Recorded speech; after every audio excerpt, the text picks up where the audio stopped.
আমার লাইফের সবথেকে বেস্ট একটা এক্সপিরিয়েন্স হলো আজকের এই সীতাকুণ্ড ভ্রমণ গাইজ। এই চন্দ্রনাথ পাহাড়।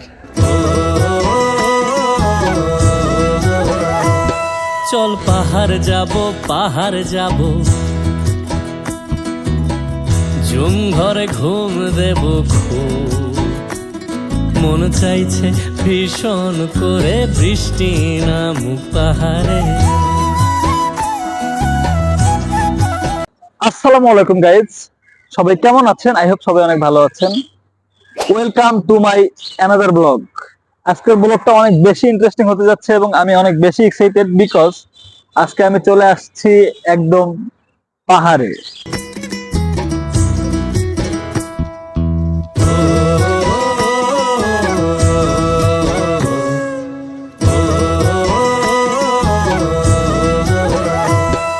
দীর্ঘদিন থেকে আমার ইচ্ছে ছিল যে আমি পাহাড়ে ঘুরতে যাব, বাট কোনোভাবে আসলে সময় বা সুযোগের অভাবে আসা হয়নি। বাট আমি আজকে সীতাকুণ্ড চলে আসছি।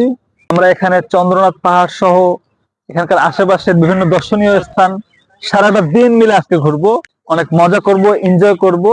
আপনারা সবাই আমাদের সঙ্গে থাকবেন। ব্লগটা শুরু হয়েছিল এই যান্ত্রিক ঢাকা শহর, যেখানে সকাল শুরু হয় হর্নের শব্দে আর দিন শেষ হয় ক্লান্তির ভারে। রিকশায় করে আমরা প্রথমে সায়দাবাদে যাচ্ছি।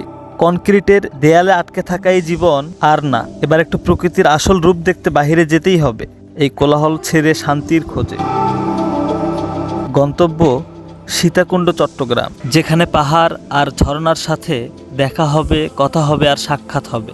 আমরা মূলত যাচ্ছিলাম বাংলাদেশ ট্রাভেল এজেন্সির মাধ্যমে, যার সকল অ্যারেঞ্জমেন্ট ও অর্গানাইজ করেছেন ই ফ্যাশন গ্যালারির ওনার এমডি জাহিদ হাসান ভাই। তার কোম্পানির স্টাফরা মিলিয়ে এটা ছিল বেস্ট মেমোরেবল একটা ডে, এবং এটাকে অ্যানুয়াল ট্যুরও বলতে পারেন। জাহিদ ভাইয়াকে অসংখ্য ধন্যবাদ জানাই এত সুন্দর একটা অ্যাডভেঞ্চার জার্নিতে পার্টিসিপেট হওয়ার সুযোগ করে দেওয়ার জন্য। আমরা 11টার আগেই চলে এসেছি এবং সায়দাবাদ বাস টার্মিনালে বাসের জন্য অপেক্ষা করছিলাম। আমরা ঠিক 11টা 30 মিনিটে সায়দাবাদ বাস স্টেশন থেকে রওনা দেই সীতাকুণ্ডুর উদ্দেশ্যে।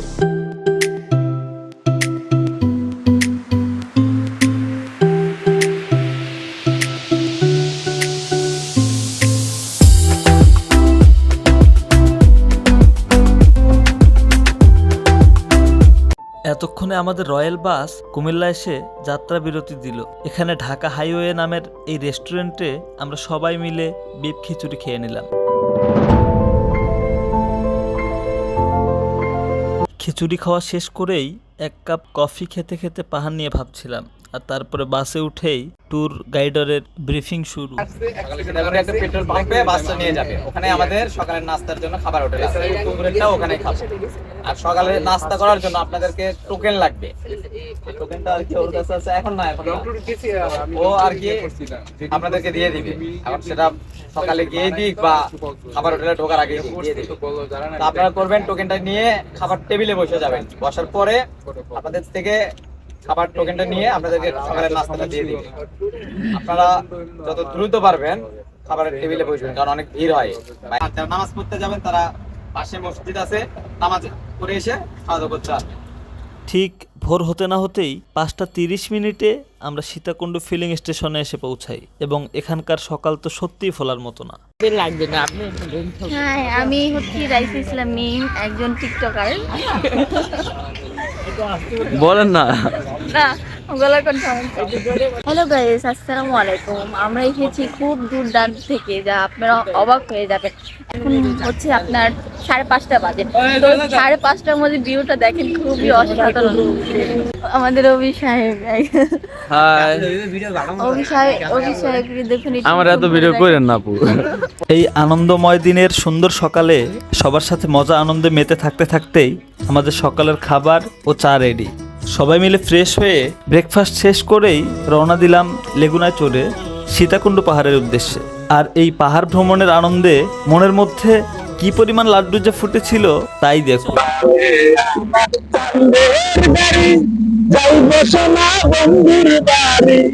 বন্ধু আমার রসের হারি, বন্ধু আমার রসের হারি, খবর করে বন্ধু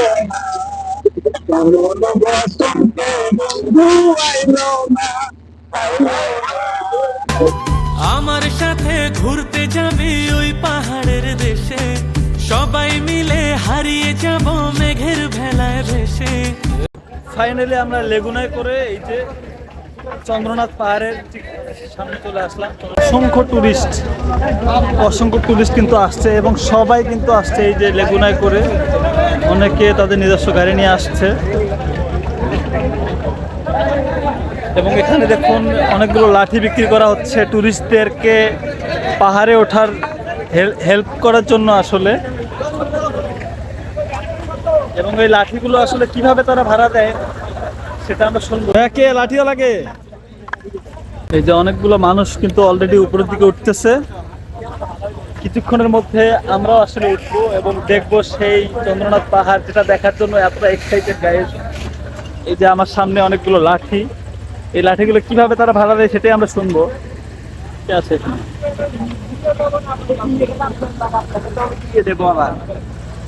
কি লাঠি কত করে কেমন কি রাখছেন? ওই যে এদের সাথে হ্যাঁ লাঠি 40 টাকা, আসলে 30 টাকা দিবে। মানে লাঠি জমা নিয়ে আবার 30 টাকা দিবে?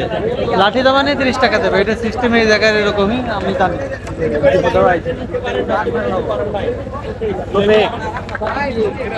পেমেন্ট ফুল লাগে কিন্তু আমরা তো নিয়ে চলে যাই, নিয়ে যাইতে পারবেন আপনি 40 টাকা। হ্যাঁ ভাই এটা নিব 40 টাকা দিয়ে এবং যাওয়ার পথে এই লাঠিটা ফিরিয়ে দিব। ওরা আবার আমাদেরকে 30 টাকা ব্যাক দিবে আর কি, মানে 10 টাকা ভাড়া পড়তেছে লাঠিটার। এই যে একটা লাঠি অলরেডি নিয়ে নিয়েছি, যেটা আসলে পাহাড়ে উঠতে আমার কাজে লাগবে। এবং দেখুন অসংখ্য মানুষ এখানে এসে এনজয় করতেছে, অনেকে গ্রুপ ফটো তুলতেছে। এই যে লাঠিগুলো দেখুন, অনেক চমৎকার ডিজাইন করে আসলে লাঠিগুলো এটা তৈরি করছে। আমার মনে হয় যে আগুনের তাপ দিয়ে এই লাঠিগুলো তৈরি করা হয়েছে। তাপ দিয়ে দিয়ে এই যে একটা করে বিট দিছে আর কি, দাগ দিছে, যার কারণে আরো বেশি অ্যাট্রাকটিভ লাগতেছে লাঠিগুলো। আমরা চন্দ্রনাথ পাহাড়ের চূড়ায় ওঠার জন্য আসলে রওনা দিলাম সবাই মিলে, এই যে হাতে লাঠি সহ।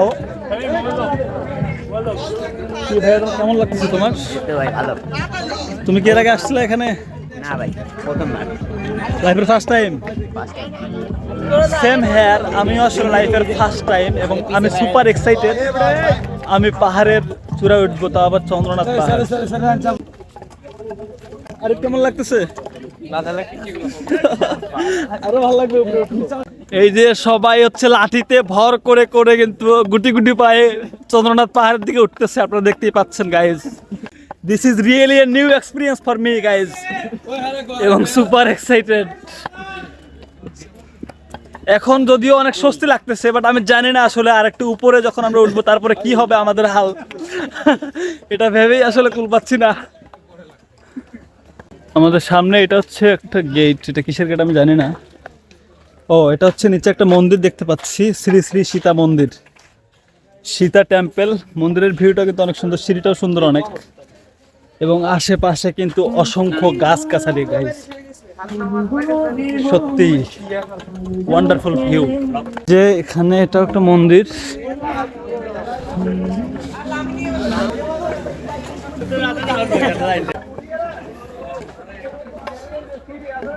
এই জায়গায় আমরা হচ্ছে দ্বিতীয় দফায় একটা মন্দিরের সামনে চলে আসলাম, শ্রী শ্রী ক্রমদীশ্বর স্বয়ম্ভুনাথ মন্দির। এবং মন্দিরের গেটটা দেখুন অনেক সুন্দর ডিজাইনে করা, অনেক সুন্দর কারুকাজ দিয়ে আসলে এই মন্দিরের গেটটা নির্মিত করা হয়েছে, দেখতে পাচ্ছেন। Really beautiful gate. ছোটবেলা থেকেই শুধু শুনে এসেছি যে পাহাড়ে ওঠা অনেক কষ্ট, পাহাড়ে ওঠা অনেক কষ্ট। আজকে সেই এক্সপিরিয়েন্সটি আসলে নিজে আসলে জাস্টিফাই করব এবং করতেছি গাইস। পাহাড় বেয়ে বেয়ে উঠতেছি।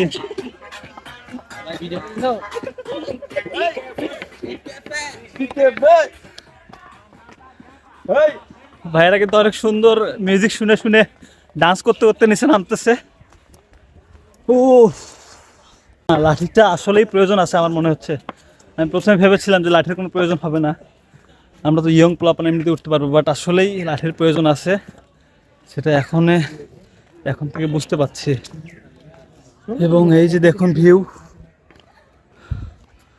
Wow beautiful. এই যে এখানে একটা পাহাড়, এবং এটা কিন্তু মর্নিং ভিউ, ঠিক সকাল 7টা বাজে এখন, এই 7টার ভিউ এই চন্দ্রনাথ পাহাড়ের।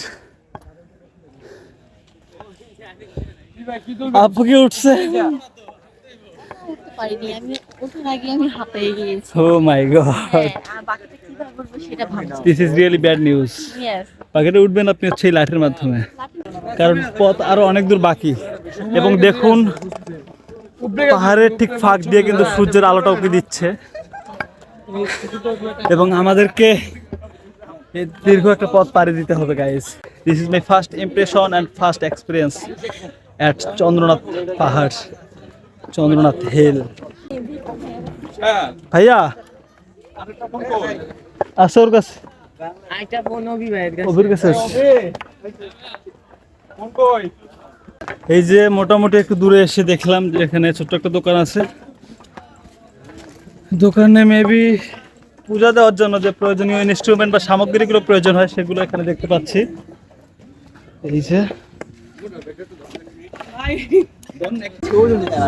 আর পারি না রে ভাই। এখনই এই অবস্থা, আরো অনেক পথ বাকি।